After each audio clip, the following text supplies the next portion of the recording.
Hoy nos acompaña en el Tesoro de la Isla un invitado muy especial, sacerdote católico, Darío de Fina, que es párroco de la parroquia de San Carlos Borromeo, en la localidad de Isidro Casanova, que es la diócesis de Gregorio de la Ferrer. El padre Darío es licenciado en teología, con especialización en Sagrada Escritura. Ha traducido para la editorial Paulinas un libro del Antiguo Testamento, el libro de Judith, de la lengua griega, lo cual nos da un poco la dimensión de su conocimiento del griego, ¿no? No debe ser nada fácil hacer traducciones del Antiguo Testamento.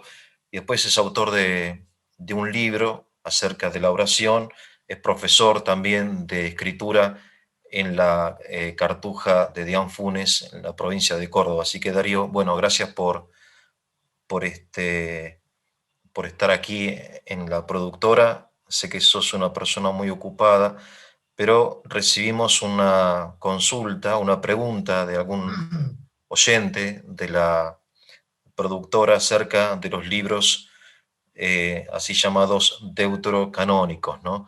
Pero hablando con vos, decidimos ir un poco antes, ¿no? Que nos expliques un poco el problema de la inspiración bíblica. Así que bueno, te escuchamos, cualquier cosa te hago algunas Bueno, preguntas. Dale.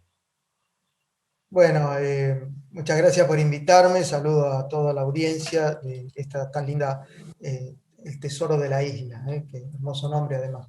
Bueno, y agradecerles por haberme invitado. Muy bien, el tema de la Sagrada Escritura, del canon y de la inspiración, son dos cosas distintas y en el fondo tienen un punto en común, ¿no es cierto?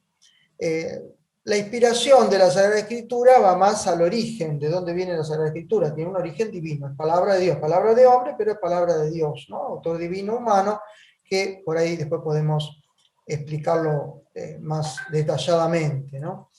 Y el tema del canon es cómo la Iglesia reconoce que esos libros son inspirados por Dios, ¿no es cierto? Canon, la palabra canon, que es común en bastantes lenguas, por ejemplo en el griego también canon, viene de caña o bastón o regla, ¿no? De ahí viene norma, modelo. Y bueno, canon nosotros lo utilizamos en distintos campos del saber y en distintas disciplinas, decimos los cánones artísticos o los cánones arquitectónicos, ¿no? Es decir, es una norma, una regla, ¿no? Bueno, aquí sería la regla de la fe, a ver, lo que regula la fe. Estos libros son palabra de Dios, entonces la Iglesia los reconoce como palabra de Dios. Entonces ahí eso es la canonicidad. La Iglesia, digamos así, los canoniza, los reconoce como canónicos, como regla de fe, ¿no? O sea, los reconoce como inspirados, por eso en el fondo es lo mismo, ¿no es cierto? Es el reconocimiento de algo que ya está, que es la palabra de Dios, ¿no? que son inspirados por Dios, ¿no? Bueno, y entonces a lo largo de los siglos el canon no fue fácil, ¿no? Reconocer, digamos, tanto en los judíos como luego en los cristianos, ¿no? Todo el proceso de reconocer esos libros como divinamente inspirados. La Iglesia se basó en la tradición apostólica, asistida por el Espíritu Santo, después vamos a ver un poquito más en detalle quizá esto, ¿no? Entonces, si esos libros ya eran utilizados en las primeras comunidades cristianas, los libros que venían de la tradición judía, bueno, y en eso ahí está la dificultad, ¿no? Cuáles sí, cuáles no.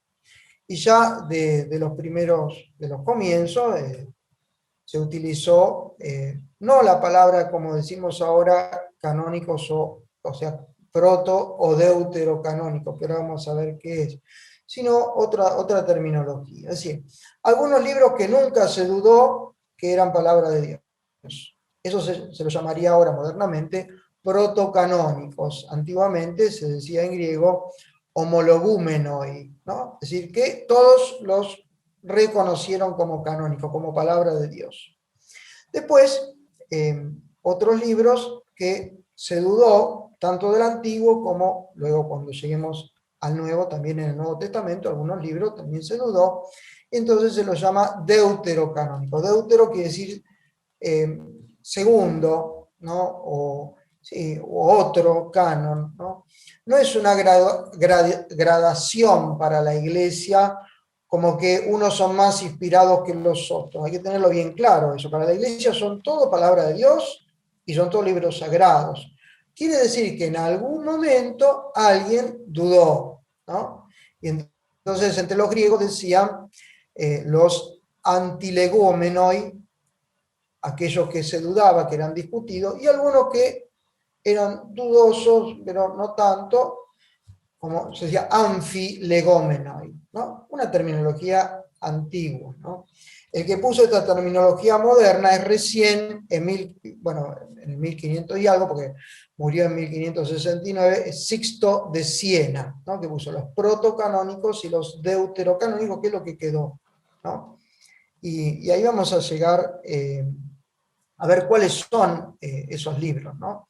En el Antiguo Testamento son los libros que se han escrito en griego o a veces parte de libros. Por ejemplo, libros que se han escrito en griegos o que se tienen en griego, algunos se han encontrado alguna versión hebrea también, ¿no? Pero es posteriores, que son el libro de Tobías, el libro de Judith, los dos libros de los Macabeos, Baruch con la carta de Jeremías, el Siráside, o también llamado Eclesiástico, que es un libro muy hermoso, que también se ha encontrado en hebreo, y el libro de la sabiduría, que quizá es uno de los más recientes del Antiguo Testamento, ¿no? Todos esos libros se escribieron en griego. También hay partes de otros libros.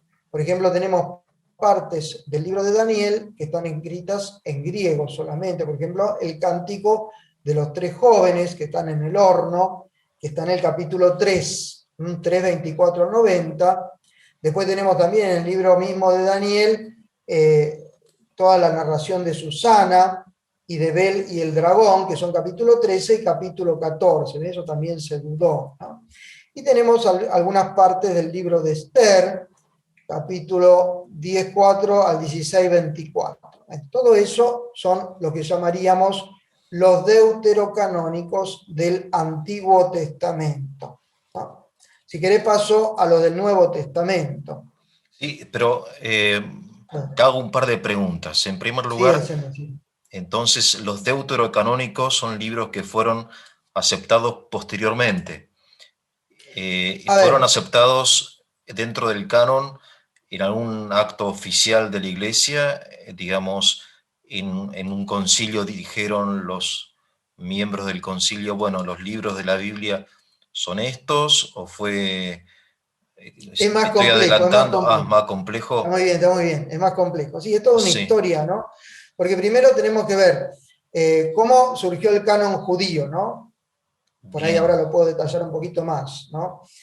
Cómo surgió el canon judío. Ya para la primera era cristiana, primer siglo de la era cristiana, nosotros sí, tenemos autores como por ejemplo Flavio Josefo, sí, que él reconoce lo que diríamos nosotros los protocanónicos. Para ellos son 22 libros, porque están agrupados. Nosotros tenemos una división posterior, que en la Biblia son 39 estos protocanónicos, que son los que están solamente en hebreo, ¿no? bien, El primer canon o el canon corto. Bueno, ahora, en la primer siglo cristiano, bueno, Flavio Josefo, otros autores, por ejemplo, también el cuarto libro de Esdras, en el Talmud de Babilonia también se nombra, o 22 libros o 24, según algunos se separan en dos, pero es la misma bien, cantidad, que son los 39 que nosotros tenemos en nuestra Biblia en hebreo, son esos mismos, ¿no? sí, Sustancialmente. Ahora, ellos tenían una división en la Biblia que también aparece en el Nuevo Testamento y aparece también en algunos de los apócrifos en tres partes. Esto es importante. sí, La ley, la la ley, Torá, la Torá, los profetas, los Nevi'im, porque en hebreo se dice Naví, profeta, el plural es Nevi'im, sí, y los Ketuvim, los otros escritos, los otros, ¿no? Bueno, ahora, esto es un proceso a lo largo de los siglos, porque la ley, bueno, la ley son los primeros 5 libros de la Biblia, que nosotros llamamos en griego el Pentateuco, ¿no? Pentateuco. La Torá para los judíos, que para ellos es quizá lo más grande, lo más importante, que Dios le mandó a Moisés como legislador empezar a escribir, bueno, después con relecturas y demás. Por ejemplo, tenemos capítulo 31 del Deuteronomio, que debía leerse cada 7 años, etc., ¿no? Luego, Josías hizo una gran reforma alrededor del 609, bueno, antes de Cristo, 621 antes de Cristo.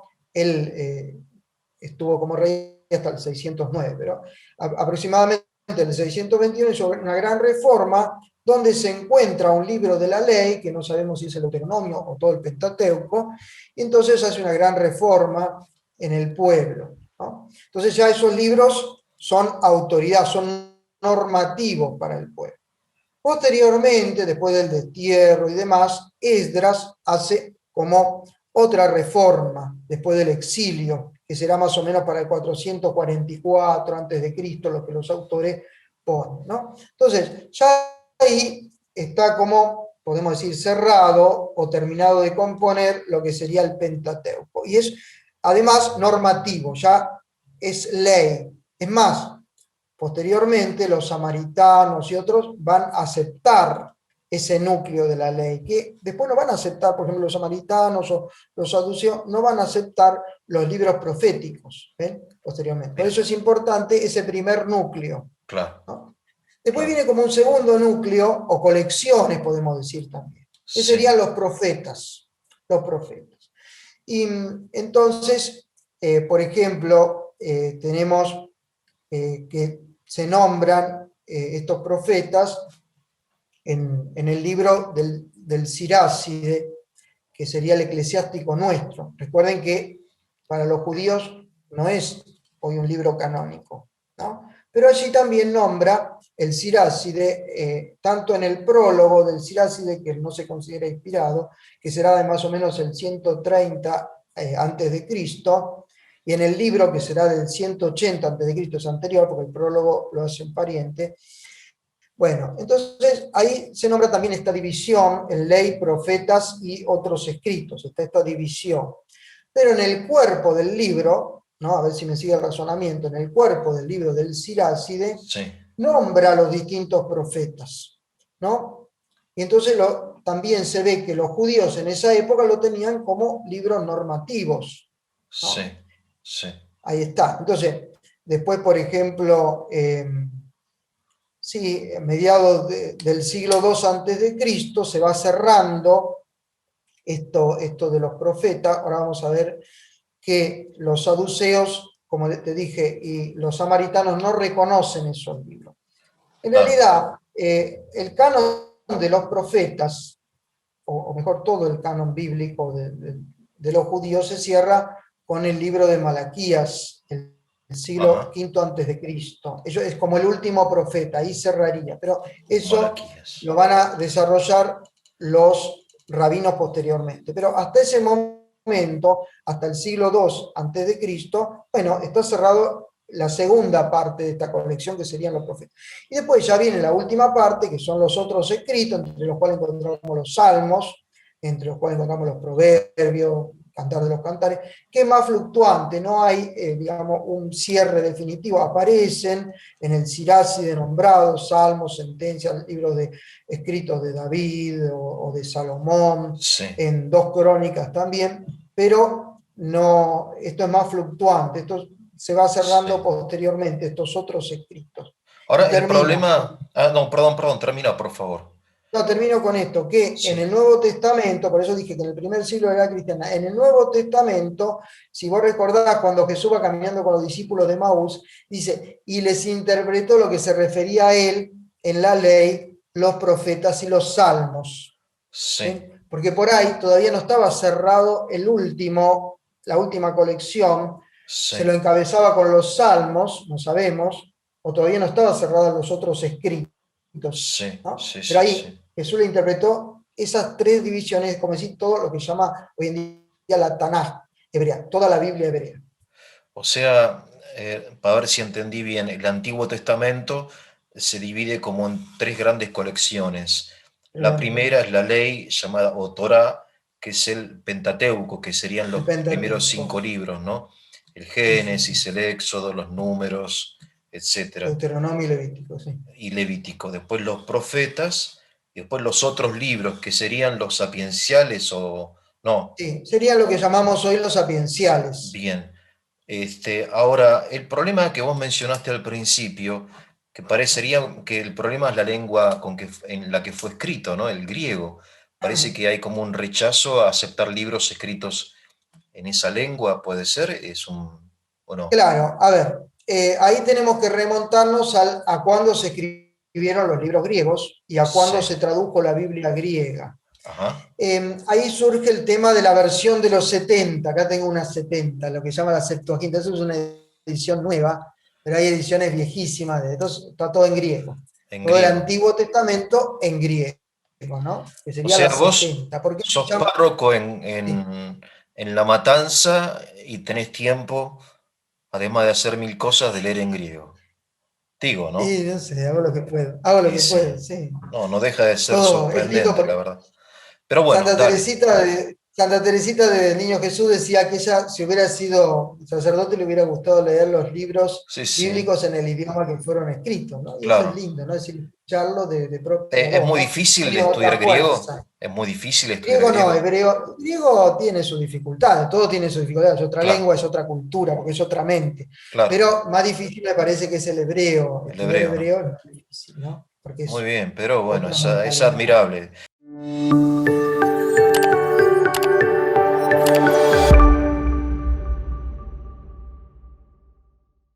Ahora bien, entonces el tema del griego de la Septuaginta, Del decías. griego, la 70, claro, ahí está la cuestión.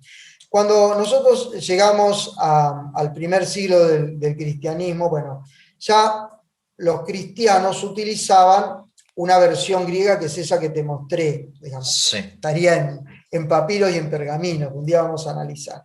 ¿De sí, dónde viene esa versión griega?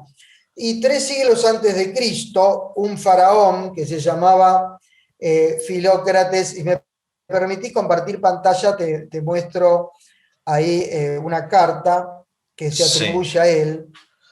Bueno, esta es la carta, este Aristeas, escrito es de Filócrates. Aristeas, es la carta de Aristeas a Filócrates. Es un escrito anónimo que cuenta, ¿no?, que el faraón Ptolomeo II Filadelfo, que es del 280 y pico antes de Cristo, le encargó a su bibliotecario, porque claro, tenían los escritos hebreos, ¿no? Estaban los escritos hebreos, y él dijo, bueno, queremos también nosotros tener una biblioteca, también con los escritos hebreos traducidos al griego. Entonces Sí, comisionó a una persona y bueno, fueron enviados 72 ancianos, digamos, se cree que es en parte una leyenda, ¿no? Pero bueno, la traducción está, ¿no? A 72 ancianos, 6 por cada tribu, los encerró en una isla, la isla del Faro, 72 días en 72 celdas, para que tradujeran la Biblia hebrea al griego, ¿sí? O sea que acá tenemos la traducción de los 70. Dejo de compartir ahí. Bueno, entonces se tradujo esta Biblia al griego. Ahora, nosotros llegamos al Nuevo Testamento y llegamos al Nuevo Testamento, es decir, a la época de Jesús, y tenemos judíos en Alejandría de Egipto que utilizaban esta traducción. Imagínate que San Pablo anduvo por todas partes.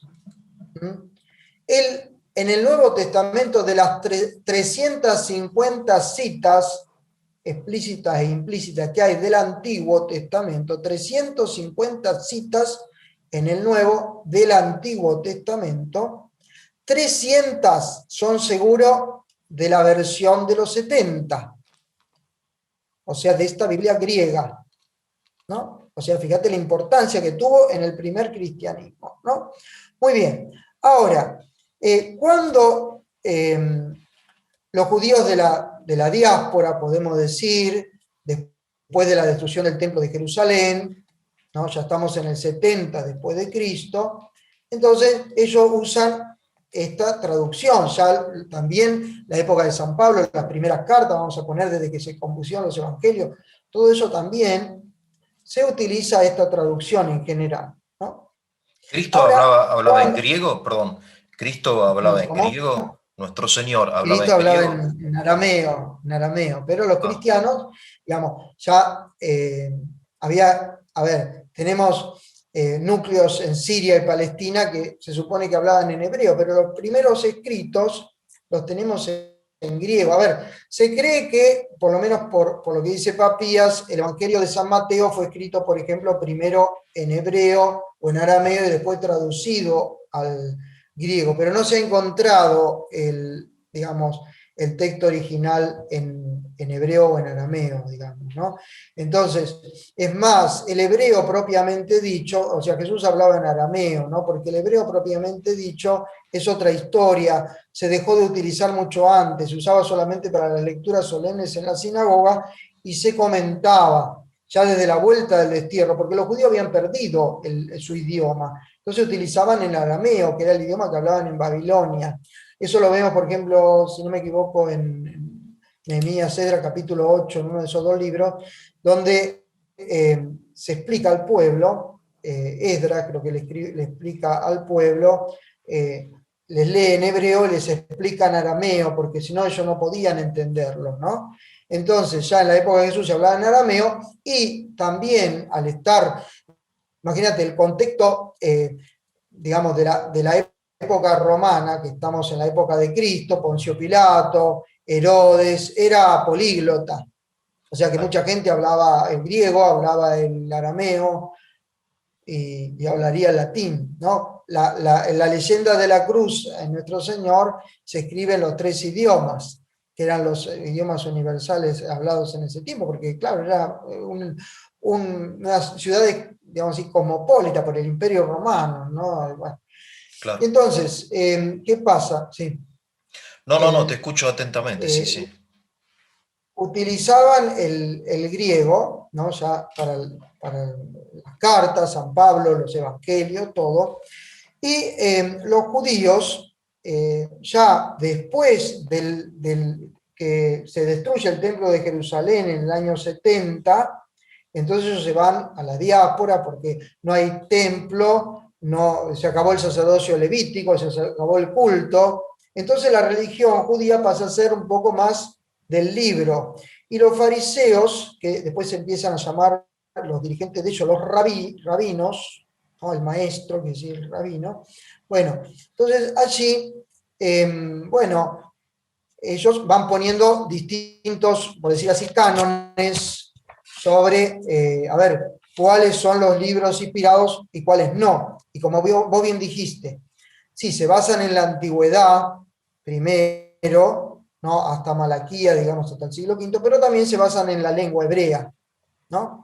Aunque tenemos que en la misma ciudad, digamos, por ejemplo, en Jerusalén estaba la sinagoga que nombra Hechos de los Apóstoles capítulo 6, la sinagoga de los libertos, donde iban también gente de Alejandría y de otros lugares, y que se hablaba en griego también. Y se utilizaba también, porque se utilizaban los libros escritos en griego, que son esos otros 7 libros.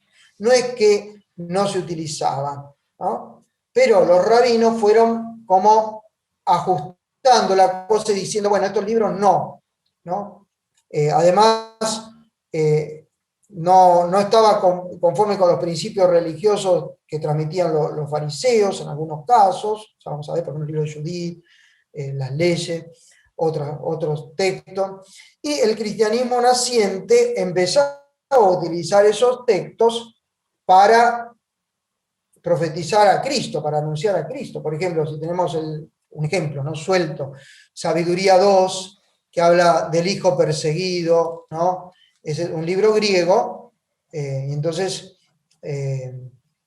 ahí tenemos ese texto del justo perseguido, que los cristianos lo interpretaban en clave cristiana. Imagínate que para los judíos eso era un rechazo muy grande, ¿no? Tenía un rechazo muy grande. Amén de otras sectas que iban surgiendo en el judaísmo, sectas, por ejemplo, gnósticas, que interpretaban de cualquier manera, o sectas apocalípticas. Bueno, había, porque el judaísmo de la época de Jesús es muy variado. Claro, No es un judaísmo puro, fariseísmo, no, había saduceos que no creían tampoco, por ejemplo, en lo espiritual, ¿no? Y otro tipo de sectas que no era algo parejo, ¿no es cierto? No había un canon. Entonces, bueno, ahí los rabinos reunidos, ellos alrededor del 95, por allí, fundan una escuela que se llamó la escuela de Javneo o Yamnia, según lo que traduzcan, que estaba como en el sur de Tel Aviv, la zona, yo no conozco la geografía de la Palestina, pero sé que está por el sur, y allí estaba, ellos decían los libros que manchan las manos y los libros que no manchan las manos. Es decir, los libros que sí son sagrados y libros que no. Y en eso también en algunos libros había discusión entre ellos. Algunos se usaban en la sinagoga, el libro de la sabiduría, el libro del eclesiástico, es decir, lo que nosotros llamamos, lo que se llamó la sabiduría de Jesús ben Sirá, el Siráside, pero no, ellos fueron acotando y diciendo, no, estos son los libros que son definitivamente los que sí manchan las manos y los otros no. Pero no es que ya dijeron en un momento, bueno, estos son los canónicos o los que reconoce el judaísmo y otros no. No fue un proceso tan simple, ¿no? Es un proceso de tiempo. claro, claro. Imagínate además la comunicación en esos tiempos, ¿no? Eh, Eso con respecto a los libros del Antiguo Testamento, sobre todo llamamos los deuterocanónicos. Ahí también surge entre el segundo siglo antes de Cristo y el primer siglo después de Cristo, lo que se llama la literatura intertestamentaria, que son otros libros que nosotros los llamamos los libros apócrifos, que es decir, algo así como oculto, escondido, que la Iglesia nunca los reconoció como libros inspirados, pero que también estaban en ese tiempo, ¿no? Entonces, también para los judíos en parte era un peligro esos libros, y también para los cristianos, algunos hay textos que se refieren a temas del Antiguo Testamento, otros del Nuevo.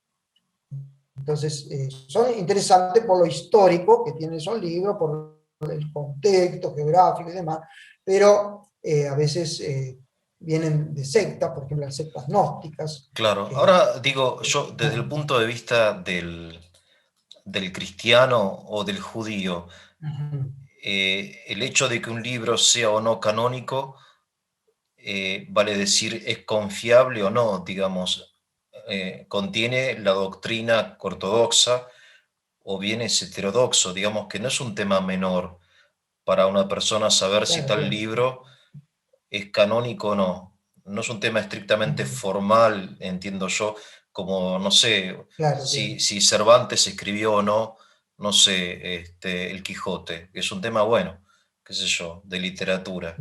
El tema acá vale decir, Perfecto. el canon es la idea, el canon es la norma de la fe, entiendo yo, ¿no?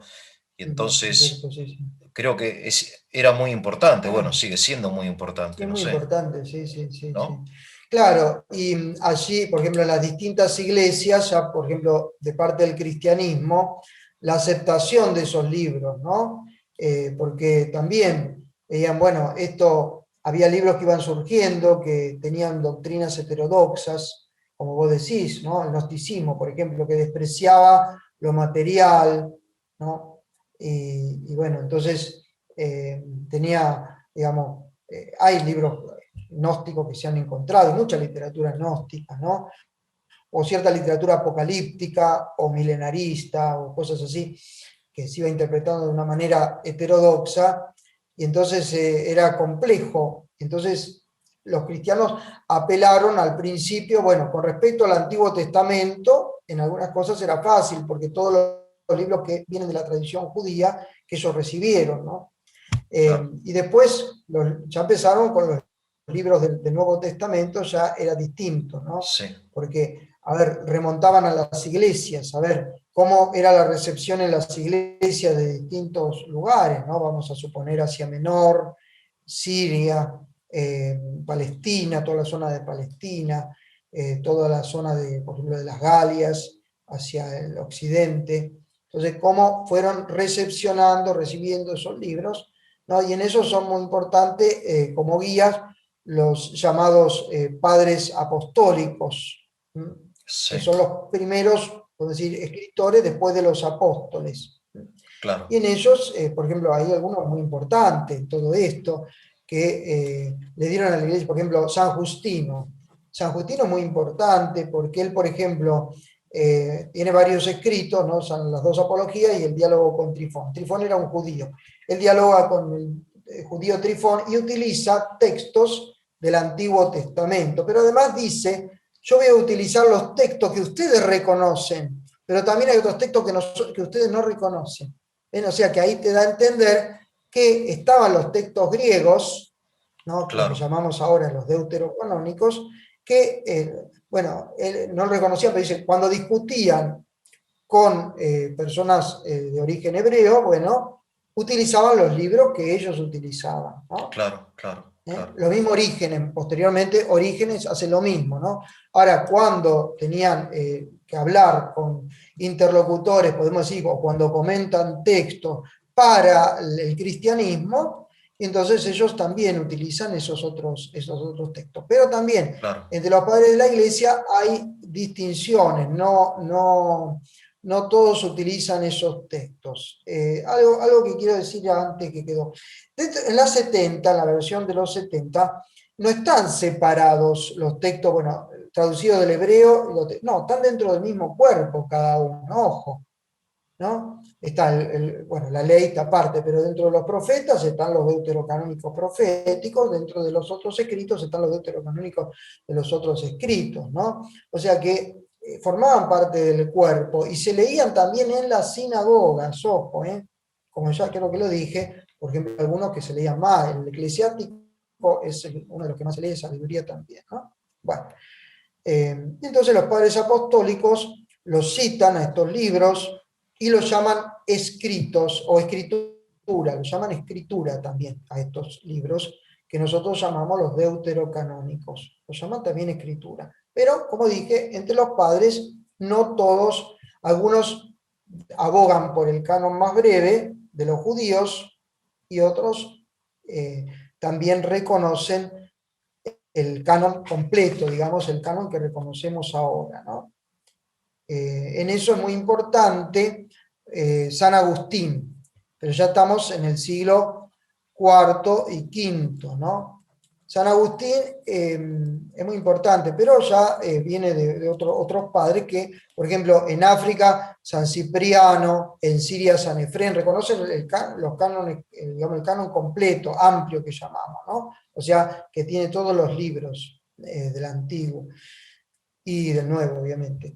Y en cambio, bueno, después otros padres, por ejemplo, San Atanasio en Oriente, o San Cirilo de Jerusalén, o mismo San Jerónimo en Occidente, no reconocen el canon completo, ¿no? O tienen dudas. San Jerónimo tiene muchas dudas.